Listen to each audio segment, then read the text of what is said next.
Good morning, children. Pratik sir is back yet again, and why not? Well, I was missing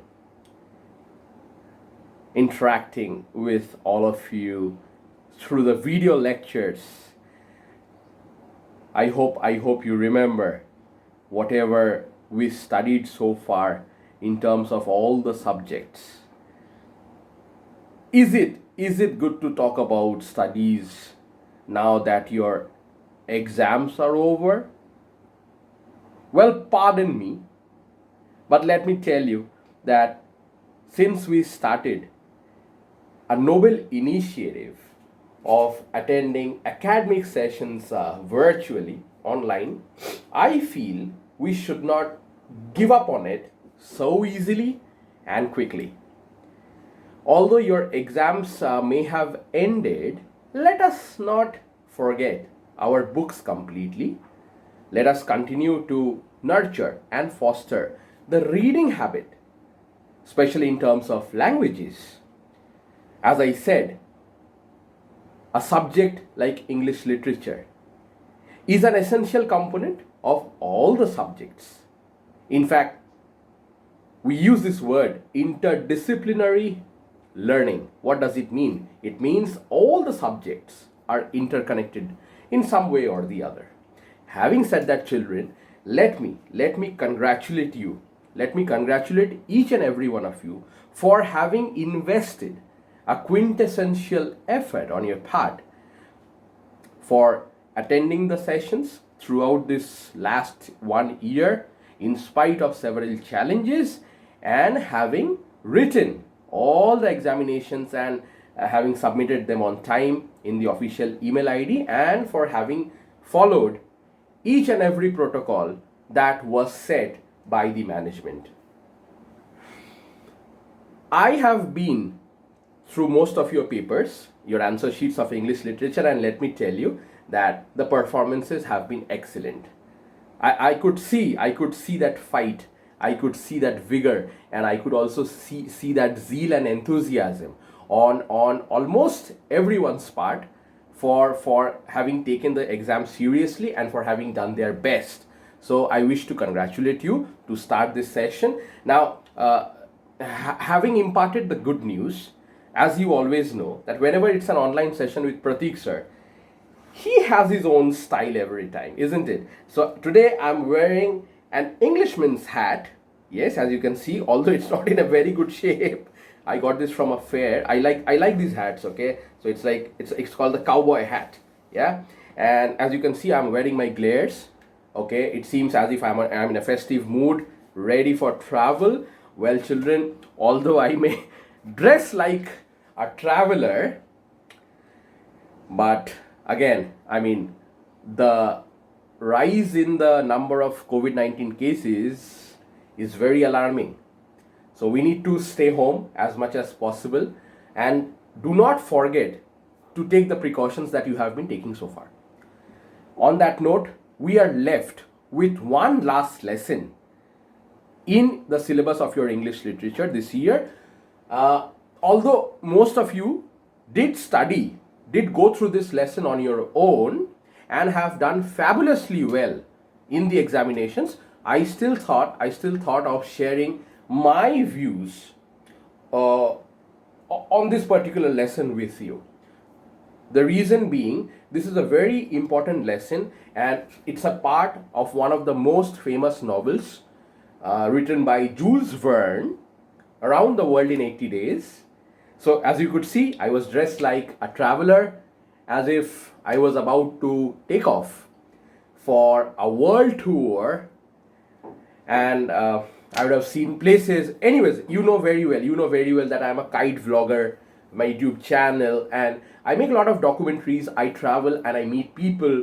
Although we do have the most important factor called social distancing in our lives today, even then I feel that although if you distance yourselves as human beings, then again civilization will be at stake, because the more you meet people, you come across with a new set of ideas every time. Nevertheless, the need of the hour is to keep ourselves safe, right? And it's not only for your safety, it's for the safety of the people whom you also meet. Now, on that note, let me tell you that Englishman's hat, okay, Englishman's hat, well, it talks about dignity, culture, and it also talks about how civilized and refined Englishmen are. Okay, so this hat is a symbol.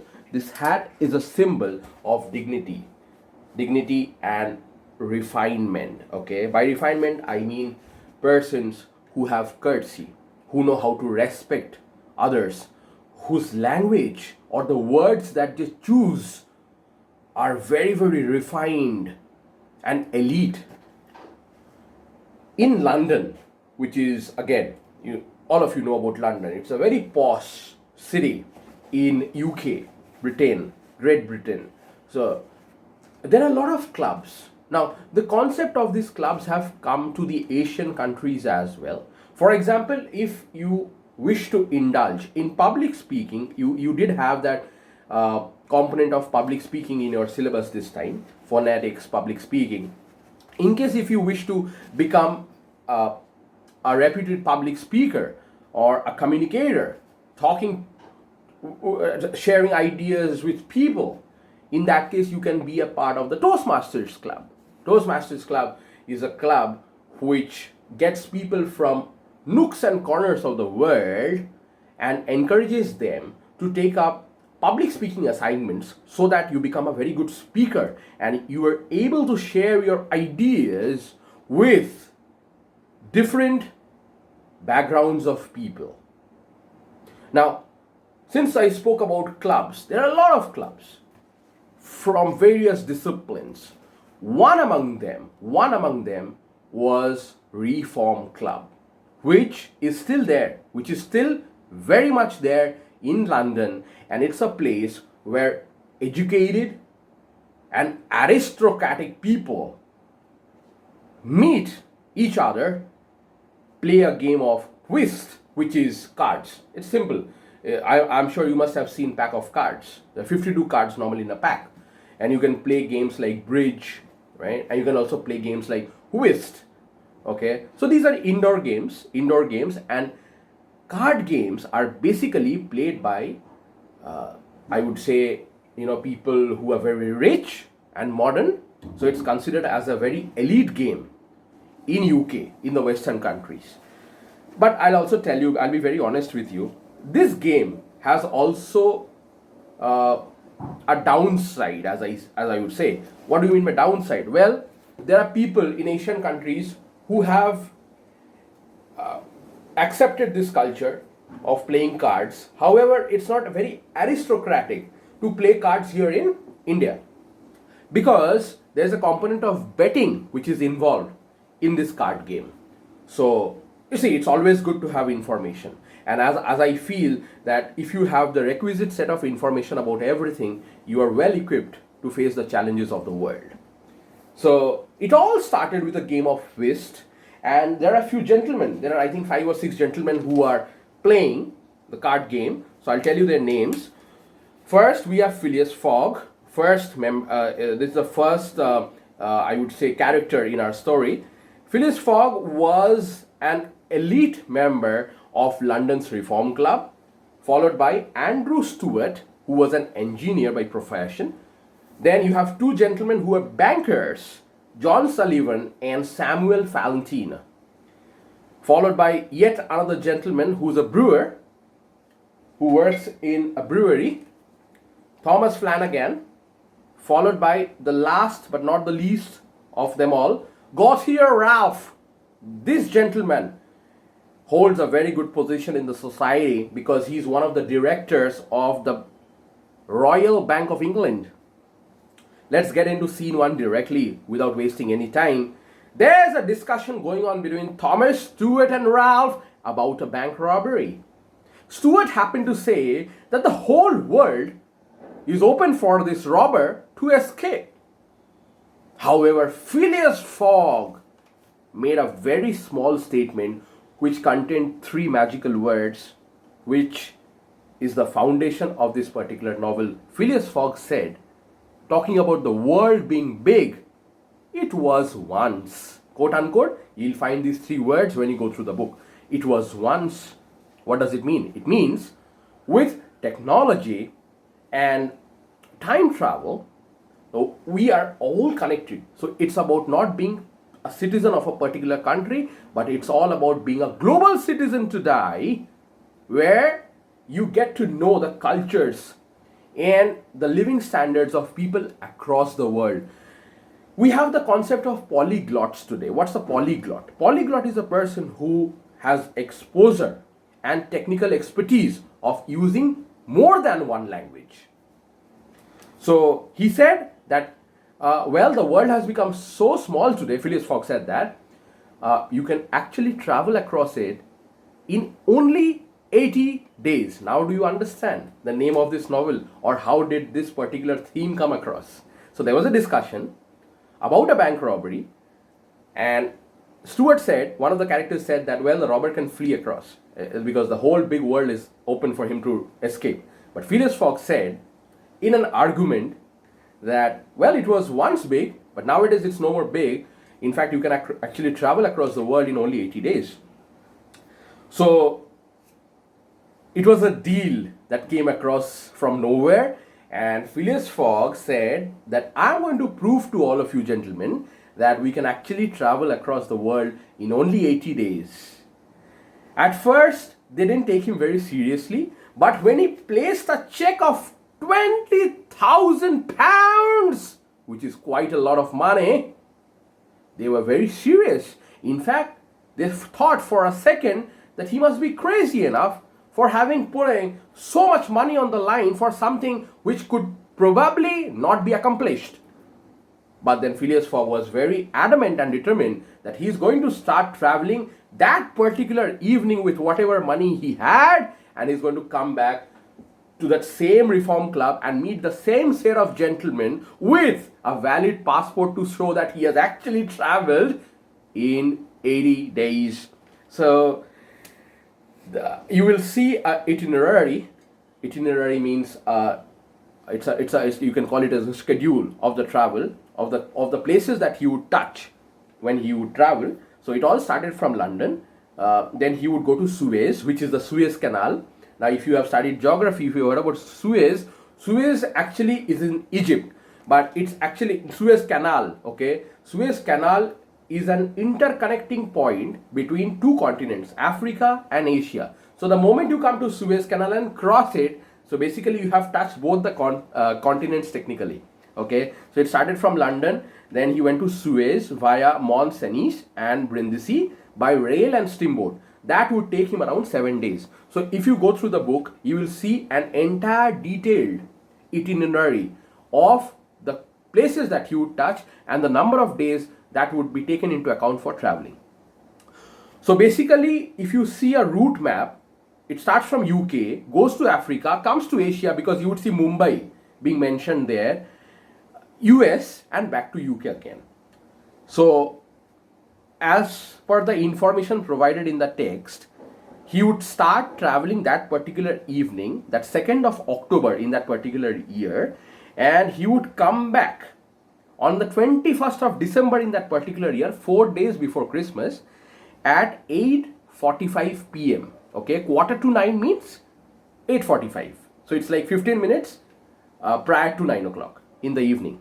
So a Memorandum of Association, MOA, as you say, it's basically a bond that is signed by all the 6 people for witness, for records, that yes, he did tell us that he would travel, and he's taken the responsibility of kind of showing us that he can travel across the world in 80 days, and he's going to come back on this particular day. Everything was documented and all the 6 men signed because it was a very serious deal. Let us move to scene 2. So he won 20 guineas at the club, and it was 7:25 when he parted. So he said goodbye to his friends and he went home, and he met his servant there. The name of his servant was Passepartout. Now do not go by the spelling, it's a French name. Okay, Passepartout. It's not Passepartout, it's Passepartout. So it was a very uncanny hour. It was very surprising for Passepartout to see that his master has come home so early. So he inquired, and his master said, "We don't have any time for any inquiries. I will give you an account of whatever we are going to do henceforth while we are on the traveling mode. Do not ask any questions right now. Pack your bags. We have 10 minutes only and we are going to go to the port. There are two ports, Dover and Calais. We are going to go there. You do not have to pack any luggages whatsoever, no trunks, just get a carpet bag, 2 shirts and 3 pairs of stockings for each one of us. And do not forget to get my Macintosh. So who says this? Phileas Fogg instructs this to Passepartout to get his Macintosh, the cloak is basically a long overcoat, right? And some stout shoes, although there won't be much of treading, that's walking by feet, because they are going to avail all the transport options that you can possibly think of, right? So this is how the journey started, and in fact all the other 5 friends who were a part of this deal, they came to see him off. And Phileas Fogg said, well gentlemen, when I come back I'm going to give you a copy of my passport so that you do not have any opportunity to raise a question that I haven't traveled. So they said, come on, we are gentlemen, our words are of utmost value. Words are enough. You don't have to show us any such proof. But do travel well and take care.